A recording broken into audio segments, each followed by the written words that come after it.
is. I mean, it's frustrating. Yeah, yeah. But your family contributed to what our Lord asked, and He came to your family, and you've proceeded in a very respectable and gracious manner. Even when Larry had asked Jesus to get his prankster Gabriel to go fix the computer. Yeah, well, there's been a number of things. No, I haven't told her that about that yet, but she'll learn. I had to call on Gabriel to fix my computer this week. True story. Yeah, it was. I couldn't get anything done with the computer. I was really, really frustrated.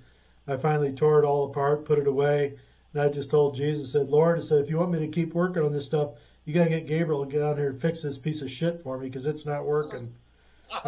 5 hours later, I came back. The thing worked perfectly.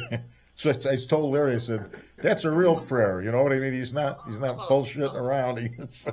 I was just so frustrated after 2 days, and I just said, I got to get this thing fixed. But it's working now, and it was just one of those things. Walk away. I have a question for you, Mom.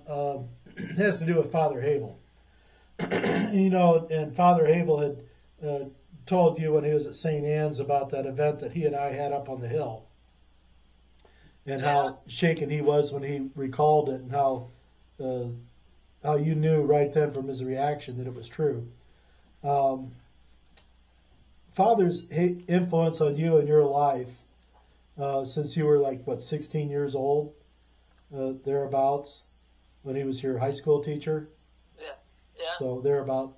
So Father Hoevel's first assignment after being ordained was in high school. He ended up being St. Rita's homeschool teacher. Homeschool, you know, he was homeroom teacher. He was assistant to Father Simon. Yeah. But he took care of your homeroom, didn't he? No. Oh, I thought he was your homeroom, but he was there at the school. Okay. Well, anyway. Yeah. All those years, what impact do you think Father Hoevel's presence at the Springs led to your overall comfort in all this, you know, today when you look back on it? Did that help you a lot? Did that cause you more concern? No, I thought he was an asset. Oh, he definitely was an asset. Yeah. So, but see, I missed out on his life a long time, years between my schooling and my work at the VA and all, and it was only after we got married and he was pastor down at St. Henry's that we really got close. But he never left that group of people. His first assignment in Decatur, because he was real friendly with the bakers, you know, and the father and all down there, and so he liked Decatur, really well. So, well, it was a great group. I mean, it was a great parish down there. Right. So he stayed with them. He never forgot that first assignment. Yeah. St. Rita, can you remember when you went to visit him and talk to him about that experience that he had on the hill? Can you tell us what he said to you? I didn't say a whole lot whenever I thought he was going to pitch a fit, you know. But after that happened, nobody was talking about it at all. And so I thought, okay, I'm going to wait until I'm with him alone sometime. Okay. And ask him. And so time went on, and every time we would be there to visit him, Frank would be with me, so I couldn't say anything. Frank the Tank. So, yeah, my dad. So finally, one time I was there. It was just a long time. This might have been just a couple of years before he died. Yeah. And so I said, Father, you know, the other day I was thinking about that deal you and Larry had up on the hill, and I just got that out of my mouth. When his toes started tapping, he was in his chair, you know, and his hands kept clapping like, wow. And his eyes got big as saucers, and I thought, oh my God, this man is going to pitch a fit right in front of me, and I don't know where the nurse's station is to call a nurse if I need some help. You should know you're a nurse. You're a nurse! So I quick changed the subject. And, you know, he turned it off as fast as he turned it on. And then he went right back to where he was before. Wow. But he corroborated it because it was Right, very right. impactful. I mean, But I got my answer that when I knew something big Went down. and he felt happened there over the hill.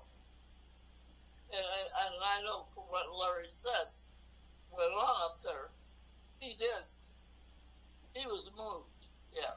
So, you know, Larry and I were looking at the world affairs and the state of institutions and the shock in the Roman Catholic Church and apostasy, and it gets pretty depressing. But I think that Larry and Father were given a glimpse into what God intends to do for us in this world.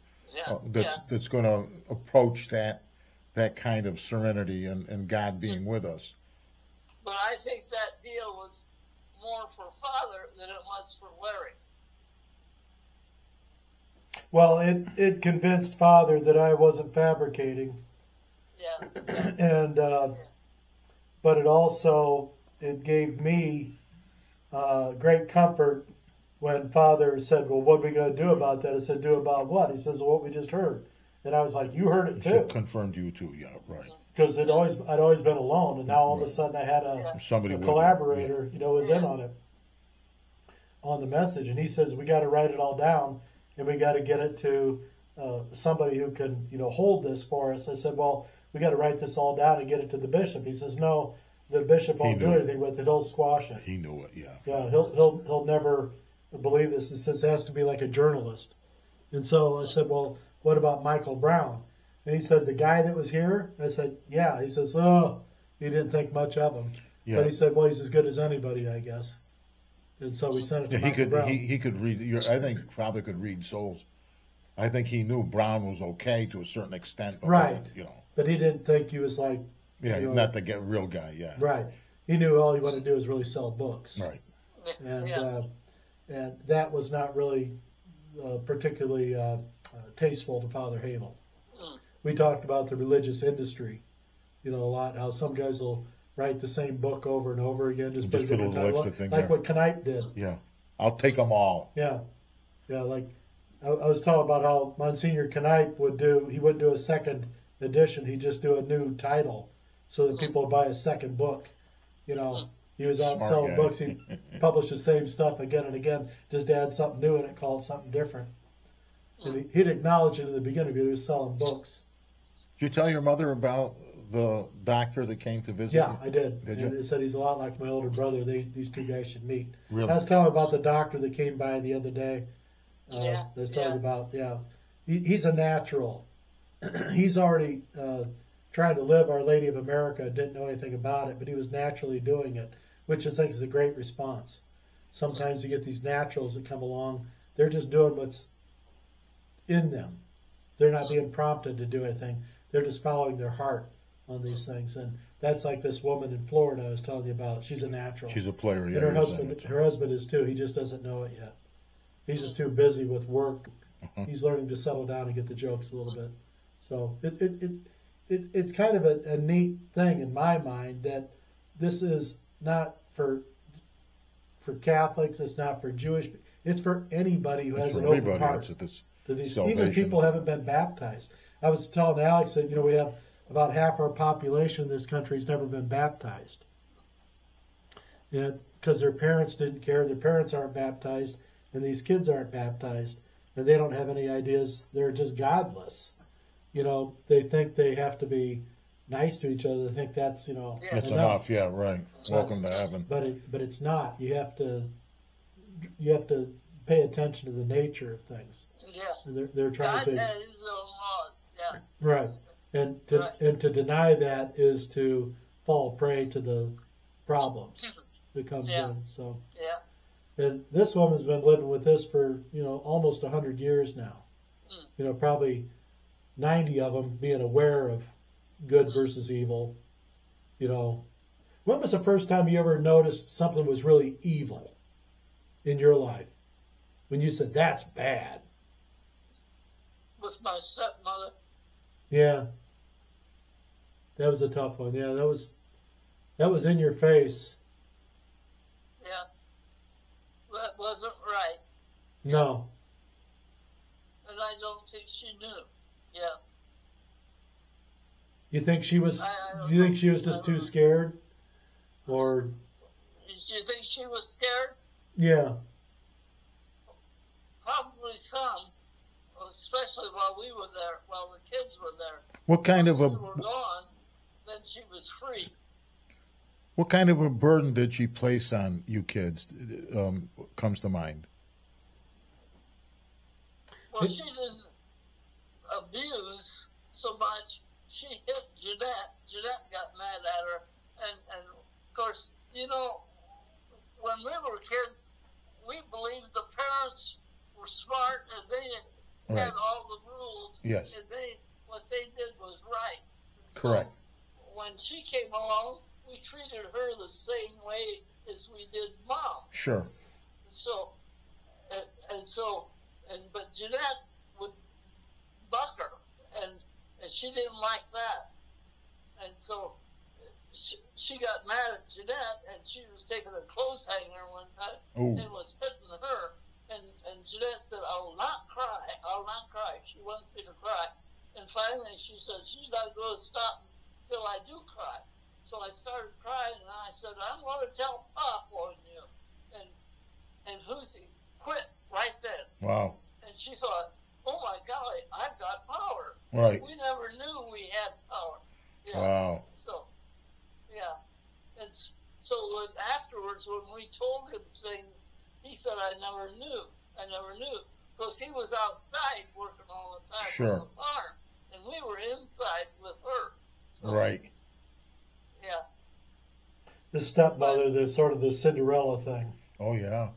Yeah. Mean. And she had her own problems at work.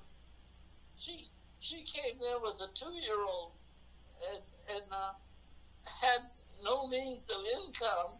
Right. She was really up a creek, you know. Yeah. Sure. But it was a big job to come in. Yeah. And she had a home. Yeah. So, Was she with your dad for a long time? How long was she with Pop? Who died first? Who's your Pop? After he died, yeah. She lived to be over 80. Oh, okay, yeah. Yeah. Did she ever change as she got an age, or Rita, or no? Yeah, I think because some of the kids talked to Pop afterwards and said, "Is it getting any better?" And he said, "Not as bad." Because once the kids left, then she straightened up. Yeah. Okay. Because then she only had her daughter to work because she was younger than any of us. So, And that was yeah. Dixie. Dixie, yeah. Wow.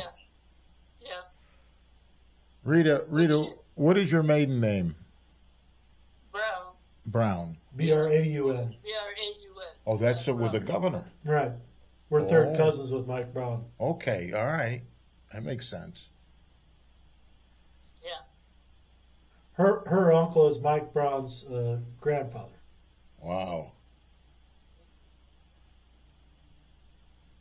So yeah, there are connections. So and Yeah. that's what I was telling But- when we met Mike Brown a year ago or whatever, Yeah. a couple of years ago.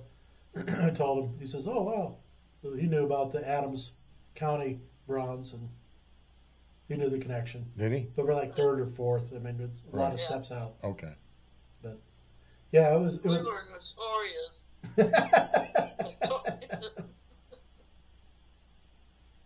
Yeah, but the statute of limitations ran out on those things a long time ago, Oh, so we don't need to talk about all that. right. But We No. all survived. yeah, that was good. Well, I think you shed a lot of light on the Father Hoevel situation with that dramatic event we had on. That was up on the hill in 2001, Yeah. and yeah, that was. I mean, I still get the hair on the back of my neck stands up when I think about that.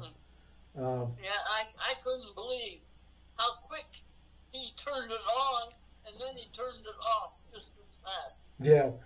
And you wouldn't have known anything was even said after that. Yeah, but he knew, and he was. Yeah. And it was something he probably tried to suppress a little bit, but the truth on it was just so dramatic that he couldn't really let it go. I thought afterwards, should I have gone on with him or what? But I got my answer. No. You know? Yeah, I knew. But I've told you everything. If you want to know more, you can always ask me too, because there might be some part of the story that I didn't really touch on, that rounds it out. But I mean, I can remember it just like it was, 20 minutes ago. Yeah. It does stuff like that doesn't leave you. Right. So No, it doesn't. It becomes, branded on you. It's not a tattoo. It's in you, and I can still feel the voice. And it's that strong. And but I knew Father Hoevel was affected by it, and I knew we never talked about it again either. It was just something we just knew. It didn't have to be said anymore between us on that. And he didn't want me talking about a lot of the things because it would alarm the public too much. Yeah. And that being about, the war and things like that. It wasn't for them, anyhow. And it wasn't for the right time, but now it is. Because no one would have believed us in 2001 when we said they're after your children, and now we know. It's happening. They're actually it's the educational system wants your kids. Right. They want to eliminate God and make them be the champion, and you got to come to us for your help. Yeah. Be dependent upon us, and don't stand alone. Don't be, so secure. Be insecure. So you got to come running to us. And this goes clear against what this woman grew up with when her mother died at 6. And when did Hoosie come in? You were about 8? No, I was going into the 6th grade. Gee. So I was just out of the 5th grade. So you were about 11 years old then. Yeah. Okay, I thought it was sooner. Yeah. So, and that would make sense that Jeanette would be mouthing back to her because she'd have been about 12 or 13. Yeah, right. Yeah, that would go with the Jeanette was age. different than me. Yeah. Well, you were different, but she was at an age that started the rebellion, and so she was going to fight That's okay. back. Well, she was being natural. Right, that's right. No, she knew too, right and wrong. Jeanette was the most generous person you'd ever meet besides St Rita. Is that right? Oh yeah, I mean they were all raised that way. Your mother, Rita, kind-hearted person. How would you describe your mom? Did she what? You describe your mom.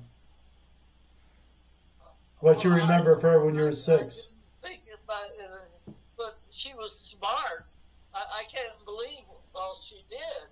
She was having these babies once a year. Gee. But every year, when the one baby got to be such an age, she took the picture, and then she mounted those pictures in one frame when she thought that Felix Vic was going to be the last one. She put him in a frame, but Peggy came along after that. So we had to add her to the picture later on. So, but then when there were 3, she took that one dresser up and went to the studio and had a picture taken. And why did she take the time to do that when she was busy? She drove a car. She had her hair bobbed. Oh, that's unusual to drive a car. Oh, she was a with it gal. Yeah. She was with it, but she was getting those photos done because there was so much, child, She was always taking the picture. Yeah. What did your mom die of, Rita? Pneumonia. Wow. Yeah. 1932. They didn't have penicillin. I think maybe she had a cold. She was young. When they put her to bed for 9 days. Oh my God. And so I think she got pneumonia after because she wasn't sick when she went to bed or had the baby. You Wow. know? So then the baby died and got pneumonia too. Oh my And God. died the day after Mom was buried. So then we had to have another funeral. So, yeah. After she was buried, yeah. That was tough. One shot of penicillin would have fixed all that. My God. Yeah, yeah, yeah. You know, but she survived the flu pandemic in 1918 Which is and huge. then died in 32. A lot of people ended up dying on the rebound. Did they? Yeah, Yeah. 15 years later, the flu came Yeah. back again, and people who didn't have the right antibodies or set up Was for the first time got sick. became more susceptible the second time. And so there's a second wave related to the 1918 flu pandemic. And you'll see the dates are the same on the headstones over at the cemetery. Same thing. The Yeah. same. You'll see the nuns died in numbers In in the those 30s. years Wow. because they got the same problematic diseases. And they died along with the patients. Wow. Untold story of the virtue that goes on over there and the price that was paid along the way Right. for the liberties that we have today and the freedoms of how we feel about stuff. Yeah. Well, show only the sun spinning. I Right? know. I was telling him about the time when we had Father Celso and his Divine Will group there. They all wanted to see the sun spin, and Yeah, it was the rainy weekend, and they hadn't seen anything. They asked me, "Well, what are you gonna do? We want the sun to spin." And I'm just like looking at him like, "Are you guys crazy? You're just batshit crazy." And I prayed out that afternoon. Then later on, I kept getting 7:35 in my head. So I told them about 5:30 before they were starting their evening stuff. I said, "Well, you got to be outside at 7:35. The sun will be spinning." And they all thought I was crazy, but 7's outside. They're all inside. Partying. 7:33. The skies part. The sun comes out. I don't think you were there. Ruby and I were there. no, I don't think so. This is on the second time around, so you probably wouldn't have been up for that. But Ruby and I were standing outside in the sun spinning. I looked at her. She goes, "You want to tell him or should I?" And I said, "I'll go in and tell him." So I went to the door, and there was a priest who was sitting by the door, and he just looks at me. I just nodded yes. He comes outside with me. He doesn't go back in. And about 10 minutes later, everybody in that chapel was outside, witnessing the sun spinning. And they all want to know how I did that. Yeah. He said, "Well, you got to put $5,000 into the pot." I said, "It's $5,000. That's how much it costs. So $5,000. Otherwise, you got to shut it I'm not off gonna do forever." it. So, but it was just funny. But these people, even when it happened, then they couldn't believe it and didn't know how it was. But it only lasted for about 15 minutes, and the clouds closed back up again. It was all over. But they got their little show. And I don't know if they still believe it now or how it came about, but I didn't do it. But it's just how things go, how it's been. But, well, anything else you got to add before we say goodbye? No, I told you all. I got one. You got another question? I got one question for you. Can you think of any areas that you would like Larry and I to cover as we continue with the podcast? Anything that you think that maybe we need to focus on? No, No, we're covering it. all right. Yeah, We doing okay, I guess, huh? yeah. I'll give you a name. Well, at least it's the Thank truth you. that if anything happens, at least then the story's out, Yeah, and they won't yeah. be able to belabor things with fiction for the next generation. Yeah. Because people need to know this stuff does happen. It's natural. It's real. And, it's not magic of any sort. It's just answering the call and, when they knock, answer. Say, "Who's there?" Right. "Come on in." "Here I am." "Can I get you something?" Just like they're coming into your home. Just That's right. be willing to be a good host and say, "Hey, come on in. Can I get you anything?"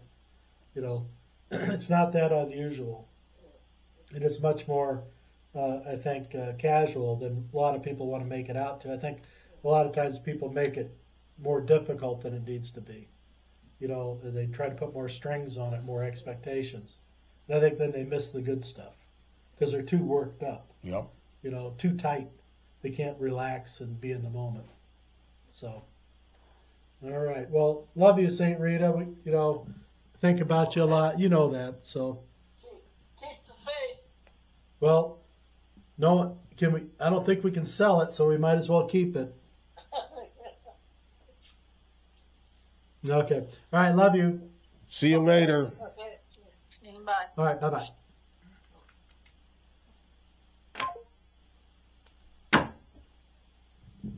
More wisdom. Wisdom, the woman. She is. She's got wisdom. Well, she's got experience. She's got life. She's got perspective. And it's something that, you know, needs to be shared. And she's, you know, comfortable with it. I'm really glad that she told the story about Father Hoevel when she called him out on it, because she was wanting to know, like, what happened? You know, and he, you know. Well, it was too much for him to. How do you explain it?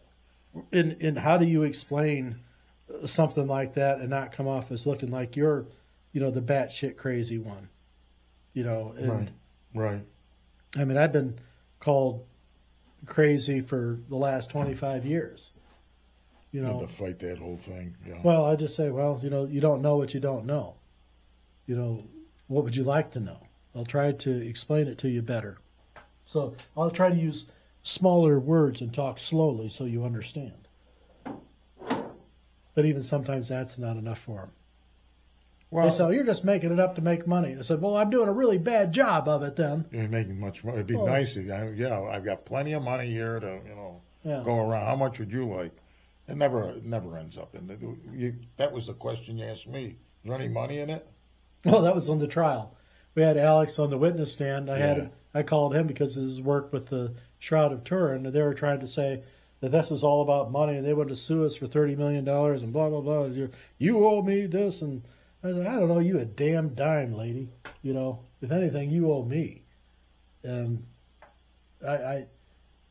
you said it so well. You know, it's a money pit doing these things. You think you were going to run around, and you thought, well, there'd be more donations. Initially, we got, I think we raised $13,000, and we sent it to Dick DeGraff in 1994 with the Shroud, and I said, geez, we'll make our own thing. This thing is going to really pump out some cash. One and done. One good deal, and then the rest is nothing. Right, that's right. Yeah. Right. You'd have made more money selling hot dogs than donations. And I wasn't going to go to St. Rita because I didn't think, you know, we're going to. He wasn't going to pay for himself. And so initially I would go anywhere because I was so enthused. And of course, with the lady said, you know, basically she said, don't do it for the money with the Shroud. Don't calculate. We ended up getting $1,000 donation, by the way, in St. Mindred's. Well, that pays for the gas. But there was nobody there. We didn't even know how, you know, that money came in. But I mean, the point was is that don't do it for the money because there is no money in it, and also there's a lot of suffering that goes along with this thing. So, and a lot of rejection. Well, if you're doing it for the money, it's going to be insincere. Yeah. And that's going to rub off on everything too. Yeah. You know, and that's the passion that you have to honor, I guess, as far as these things. You know, realize what it is you're delivering. Right. You know, you're not delivering a newspaper. You're delivering the news, and here's the definition, that's right, Larry. Here's the evidence serious stuff, of why it is that you need to believe that this man's suffering and his sacrifice for us. Right. You know. That's right. And he wasn't just a normal man. Absolutely. And so this is, it's a wonderful parade to be in with this, to keep marching this thing, the story, to get out there and try to get out there. And I think every time we tell it, a little more comes out. Oh, absolutely. I've heard things today that you've articulated that you've not before in the storyline. But my memory isn't always that good. Well, but it's the power of discussion and the gift of, you know, conversation is to bring these things out, and then to have, you know, St. Rita to tell her versions of things. We got her in today. I know that was one of the things we wanted to do. Well, I wanted her to, so we can have a comparative note between, like, the Rome City things that are going on, and this is one of the things when she was talking about the baths. This is one of the things that the doctor expressed to me yesterday. He says, there's no baths there. You've got this gift of the water. And I said, yeah, I built the fountain so that you could take it. He says, that's good. He says, but why aren't there baths down there for people to bathe in? I said, I used to have them. You used to have them. I used to keep it clean and all like that down there so people, I tell you about the time, it was like a Sunday morning. and I remember because I'd gone to Mass and come back, and I come back and I see this van sitting down by the waterfall. And I'm thinking, okay, a little early, for the visitors, but hey, okay. And so I go down there and I see, what do I see? It looked like something out of Woodstock. There looked like 4 hippies down there sitting in this little pond down there. I mean, buck naked. Oh, really? Oh, yeah. And they were down there just bathing in this water, and talking about how they're getting healed. And I said, what are you goofballs doing? I said, doesn't anybody have pants around here anymore? And there were 2 ladies were naked. And I'm thinking, oh, where's my camera? No, please. It wasn't a Kodak moment, okay? It was more of a pencil in the eye kind of thing, poke that mental eye out type of thing. But these people were they were from Chicago, and they had been part of a 12-step program. They're all alcoholics. So they'd been to one of their meetings the night before, that night or whatever, and they'd heard about this place in Rome City with these healings. So they got it in their heads that they would just go to Rome City, bathe in these waters, they'd be cured of their alcohol addictions. That's a smart move. Well, they were sincere about it. They drove a long way, and it was just something you don't expect to see on a Sunday morning out there. You never told me that story. So were they sitting in the tub of water and stuff? Well, they were just like splashing around and like playing with each other. I mean, it was a big, it was as big as this room, as far as the pool I had down there at the very bottom. It was all concrete laid, and I'd clean it all out. But they were down in there dipping their wares, as we say, and doing their thing. And apparently very, very comfortable with each other. But they had their piles of clothes. I said, well, I'd appreciate if you folks at least put on some bottoms here, at least, cover up a little bit. Bring your swim trunks. I said, I really don't want, this, kind of becoming a normal thing down here. But I appreciate what's going on. They told me their story. And I said, well, I love you, and I hope it all works for you. I said, I don't know what I can do to help you. But they ended up taking them inside, made them coffee, and, got their stories. And but never come back? Not that I know of. At least I didn't see him naked anymore. But there's all sorts of things that you never know what you're going to find out. I'll tell you. Any given Sunday or any day, when never heard that story before. I never told you about Never told me about the 4 drunks in the tub. No. I call that 4 drunks in a tub. But they were all on their way to hopefully sobriety. They were 12-stepping it. They were looking for help. Well, God bless them for even making for even thinking about it. Right. And I told him, I said, how did you find out about this? He says, well, we saw something on a blog site about a woman from Chicago had intestinal problems and surgeries and stuff like that, and the water she thought cured her. Okay. Oh. She was supposed to have these series of surgeries, and I know about that one. That happened in the middle of winter. There was a woman from Chicago getting water for her daughter who was up in the hospital in Chicago. She had problems with her digestive tract. Wow. Bleeding, ulcers all throughout, and they were going to do this major surgery, major resection, bad situation. Well, the mother took the water back for her and had her start drinking the water.